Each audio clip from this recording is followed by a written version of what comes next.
आखाती देशामध्ये सुरू असलेल्या युद्धाचे पडसाद आता थेट स्थानिक उद्योगांवर उमटू लागलेत। बुलढाणा जिल्ह्याच्या खामगाव येथील शिवांगी बेकर्स कंपनी ही प्रसिद्ध पार्लेजी बिस्किटांचं उत्पादन करते। ती कंपनी गॅसच्या तीव्र टंचाईमुळे गेल्या गुरुवारपासून बंद पडली आणि यामुळे कंपनीचं मोठं आर्थिक नुकसान होतंय। शेकडो कामगारांच्या रोजगाराचा प्रश्न ऐरणीवर आहे।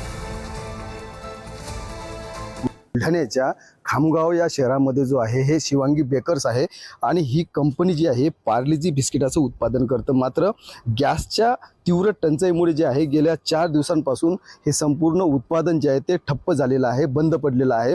खरं तर याचा मोठा फटका जो आहे हा कंपनीचं मोठं नुकसान होत आहे। सोबतच या कंपनीमध्ये जवळजवळ 500 पेक्षा अधिक कामगार जे आहेत हे या ठिकाणी कामावर आहेत आणि त्यांच्या कुटुंबाचा प्रश्न जो आहे हा आता ऐरणीवर, त्यांचा रोजगाराचा प्रश्न या ठिकाणी ऐरणीवर आलेला आहे। आपण जर पाहिलं तर दररोज या कंपनीमध्ये जी काही रहदारी पाहायला मिळते, आज मात्र अतिशय शांतता जी आहे ती या ठिकाणी पाहायला मिळते।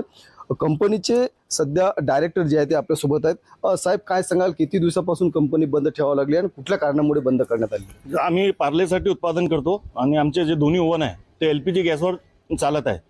11 तारखेपासून माझी पार्लेजीची लाईन बंद आहे आणि उद्यापासून क्रीमची बंद झालेली आहे, कारण आम्हाला LPG जे येते त्याचा सप्लाय आता बंद आहे सध्या।